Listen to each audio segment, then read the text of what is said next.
What's up, guys? Zan from Forward Progress Madden, and I'm going to go ahead and do a games commentary on the new Oregon power spread offense that I've been working on over the past few days.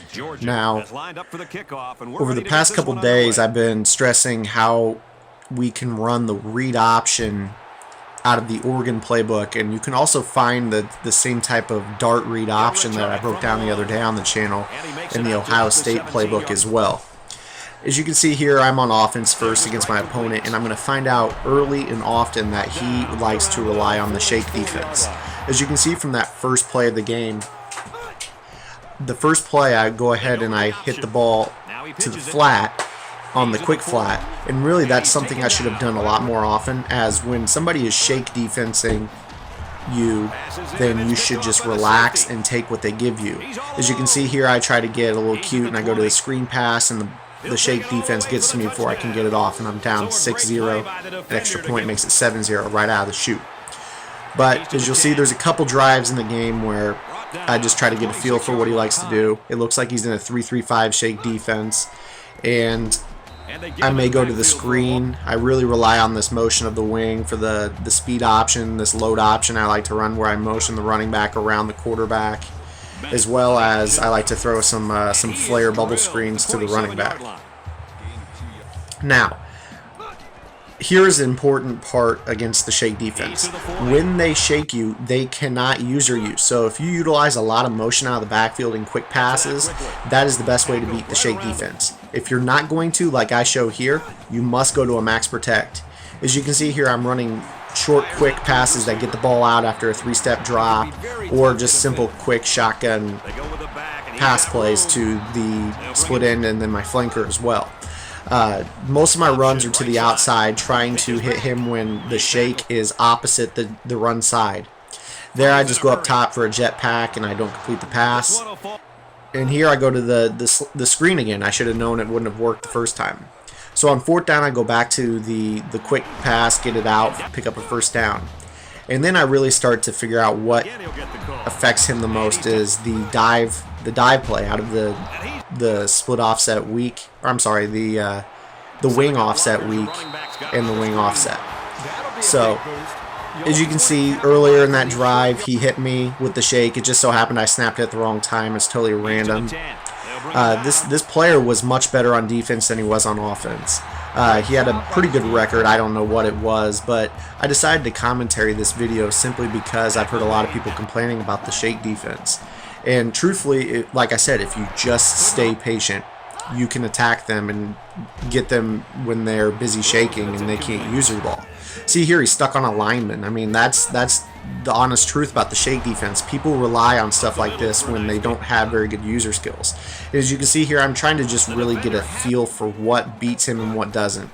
And I'm finding that the load option that I run, where I swing the running back around, is probably the best bet early in the game, as he really doesn't have an answer for it. So I felt like I'm doing a good job on defense right now. He really has no under center answer for me. I'm just bringing guys all over the place. If he wants to stay under center, I'm going to make sure I'm sending 5 or 6 guys down at him, just simply because he likes to send all of his players out on routes. Here again, I'm hitting that dive, and you can see the shake defense runs straight past it. But if you snap it at the wrong time, it can catch you from behind.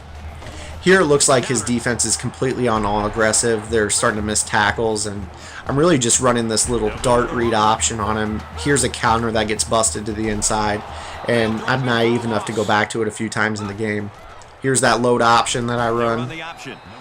Here I'm going to this little flare play, and his defender does a good job of getting up on it and stopping me. And then on fourth down, this is just a bad read. I try to throw a touch pass to the curl, and I can't complete it over his aggressive zone. So turn the ball over on downs there, but I still have a 14-7 lead. And he's going to give it right back. So I'm really not worried at all. He hasn't shown me that he has anything worth respecting on offense, and I'm really just getting a feel for the defense. Here's that dart read again. I hand the ball off and cut inside the tight end for a nice 5-yard pickup. And then on this down, I throw a pass over the middle of the tight end, and he just drops it straight into the hands of the Georgia linebacker. Just a bad break pick there. So my quarterback's numbers aren't going to reflect how I feel I really broke down the passing game.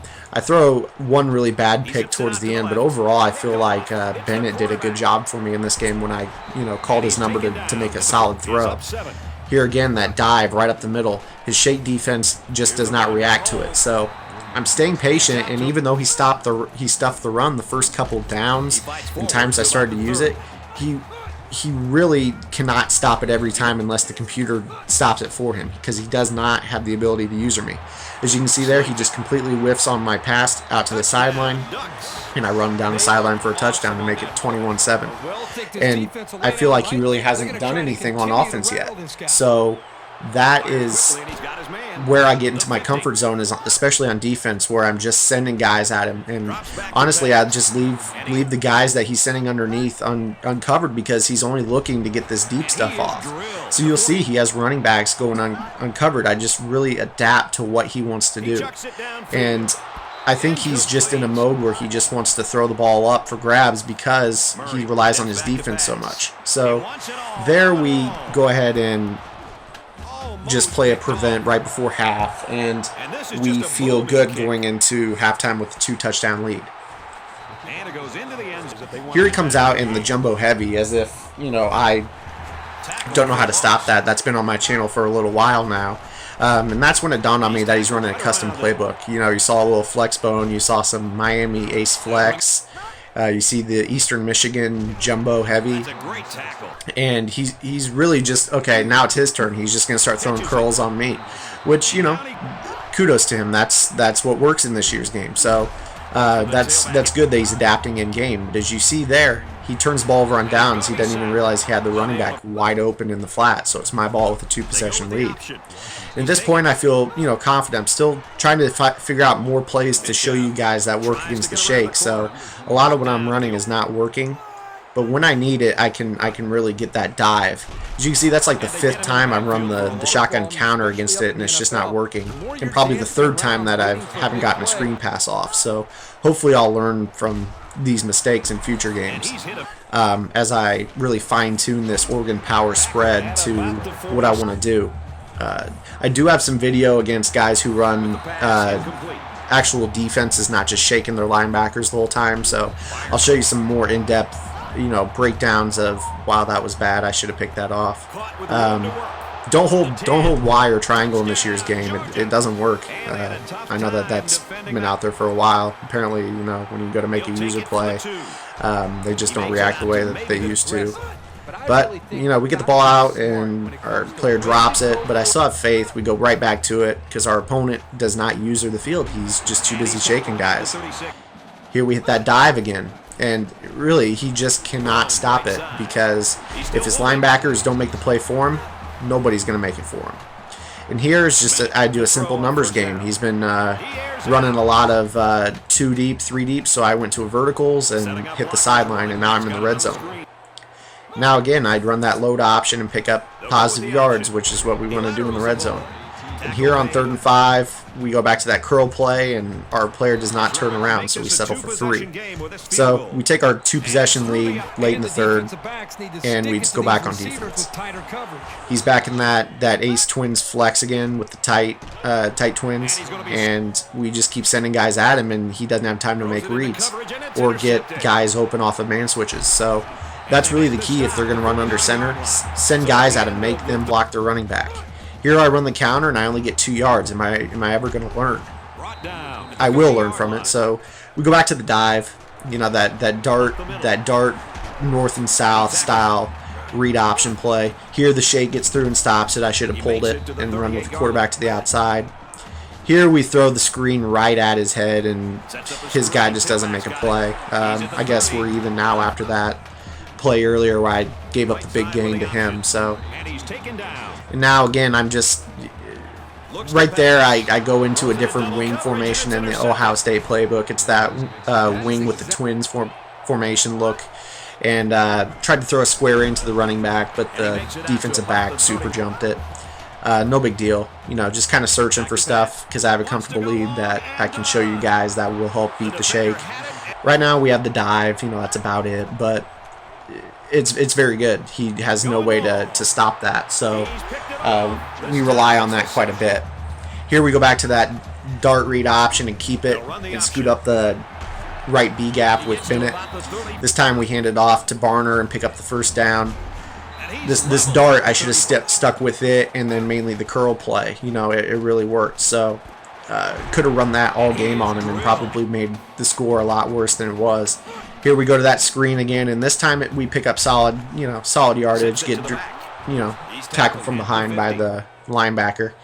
Still shaking. Make a good user play and juke him, pick up about 4 yards, I believe that was. And then I must have edited out the third down play, so we punt on fourth. And we hit stick him. So right now I just know he's going to be chucking, and he does. First ball, he overthrows by 10 yards. I know he's going to go right back to it, but I give up the seam for some reason, and he makes a diving catch. And that's the last one he's going to get because I'm going to pick off this pass right here, I believe, after this curl. The next time he goes up top, he's going to pay for it. So, yep, right here. We just play our base cover 4, 4-3 stack quarters look, and strong safety had a good game. So now we're just looking to run the clock out. There's that curl again, but his DB jumps it. This time we go back to that flare screen, and we got a convoy in front of Kenyon Marner. I don't know how to say his first name, but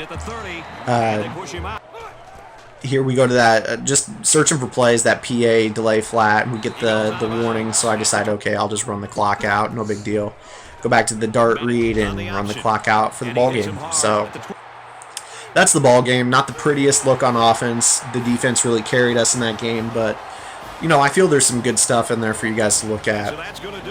Got that downhill read style of option going against the shake defense, and it really gave him fits. Didn't really have an answer, and that was versus a 3-down lineman shake defense. So imagine what that does to a stagnant 4-3 or 4-4 base defense look, where you know the linemen aren't shaking around, the linebackers aren't shaking around. You can see there, Barner had a good game, 20 carries, 98 yards. Bennett had a decent game. I mean, he didn't really bust many big runs, but he did have a touchdown, and our defense really carried us. You know, had some good plays, some key sacks on 3rd and 4th and long there by our defense, and that was about it. So that's it for this short commentary. If you guys have any comments or questions, leave them in the chat box and let me know if you have anything else to say. Thanks, guys.